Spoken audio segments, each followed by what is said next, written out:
What's up, everybody? Welcome back to my channel. My name is Dave. If you're new to this channel, please consider subscribing. I do new videos all the time on Etsy, e-commerce, and personal success. In this video, we're going to be going over some questions that I've gotten in the comment section of all of my videos. I do these every month or so.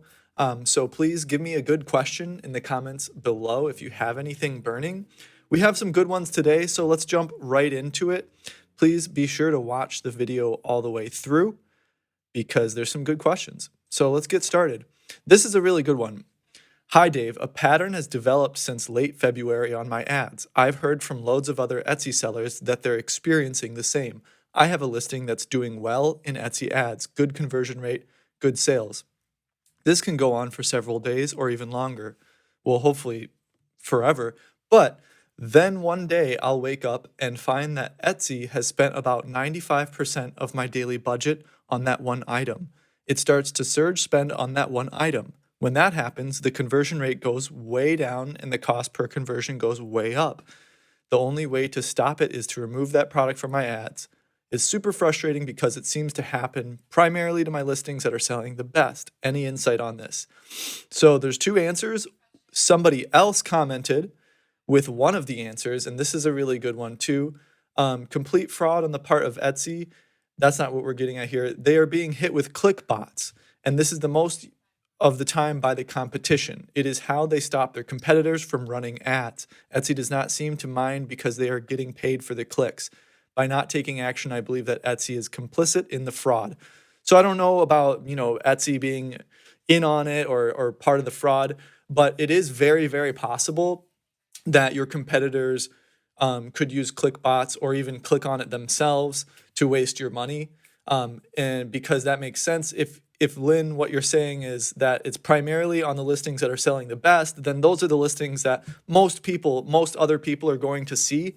Most other people are going to see when searching, that primary, one or two keywords or phrases that everybody wants to rank for in your niche.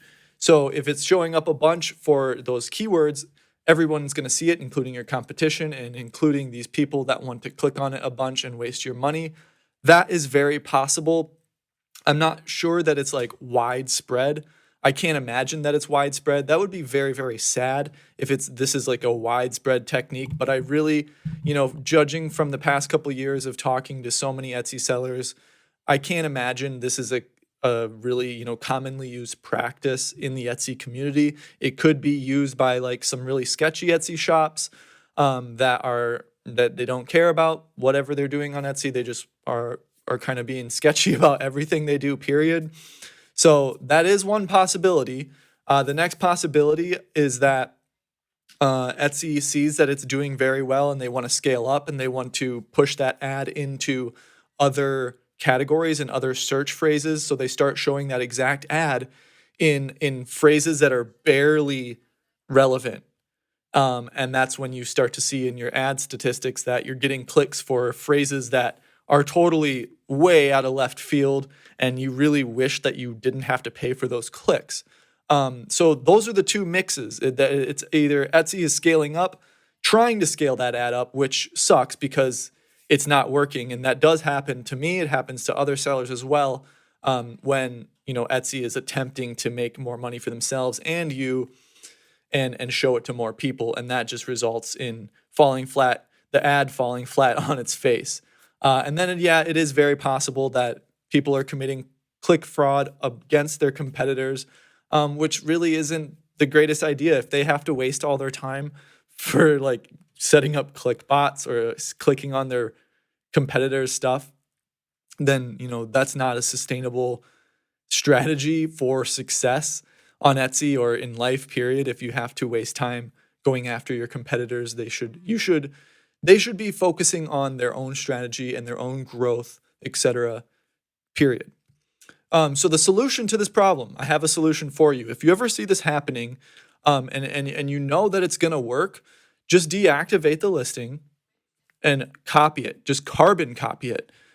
Make an absolute exact copy of it and put ads on it, because then the ad algorithm sees it as a brand new listing, everybody sees it as a brand new listing. It gets all its new chances again, and you will likely see that same conversion rate and same ad spend happen for you. And then once it does happen, if it does happen again, whether it be the fraud or Etsy just sucking at scaling up your ads, then do it again. But it's really good that you're keeping an eye on your Etsy ad dashboard. This is one of the biggest mistakes.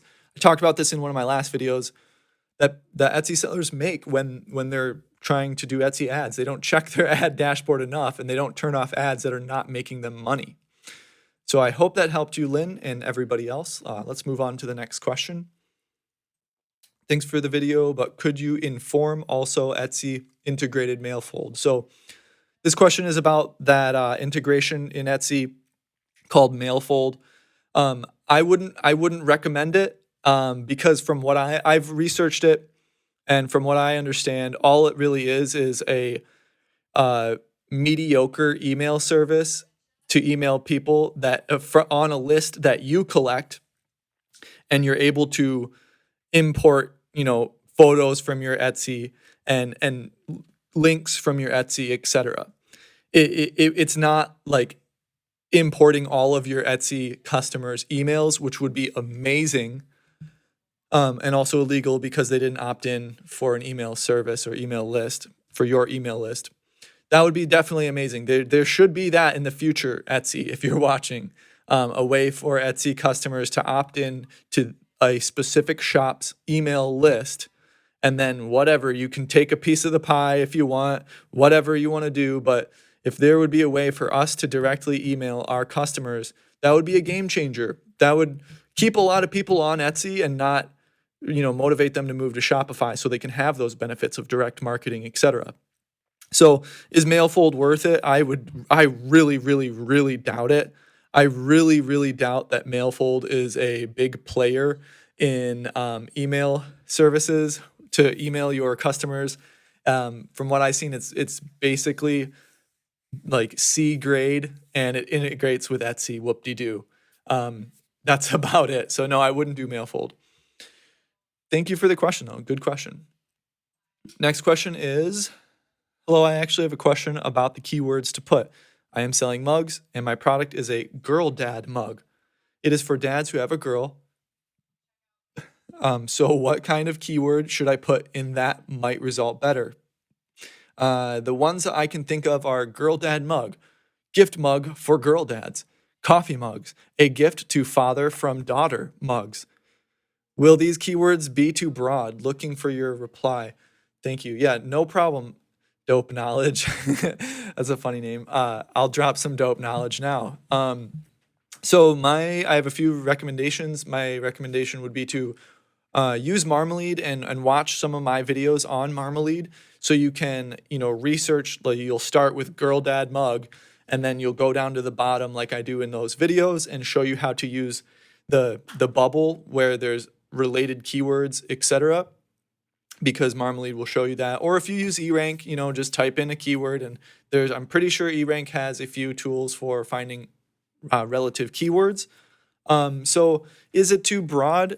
Dad mug, no. Gift mug for girl dads, I guess not. No. Coffee mugs, it is a coffee mug. That one may be too broad because you're already saying like dad mug and stuff like that. But you should include it in there once. Gift to father from daughter. Yeah, gift for father from daughter. Yeah, all these are in the realm of the correct demographic you want to target. So to use an SEO tool to help you, really hammer out the details, there's probably some more specific phrases in here that you can find. And I have an entire free Marmalade course. I'll put the link in the description below, or you can click on my channel name and go to the playlists to find it. Shows you how to use Marmalade, how to find related keywords, etc. That's the keyword tool I use, so that's the one I promote. Otherwise, type it into Etsy and look at what other Etsy sellers are using. That doesn't guarantee that it's a good keyword, though, so you definitely want to use a keyword tool. So yeah, no, those ones don't sound too broad, but just make sure you do your research on them. And yeah, thank you very much. The next question is it just summer, COVID, economy? just went from 3 to 5 sales a day, my perfect zone, to 1 to 3 and the occasional 0. Ugh. Well, it could be. Yeah, it very well could be. In my experience on my shop, I've seen a big boost in sales since everybody's been at home.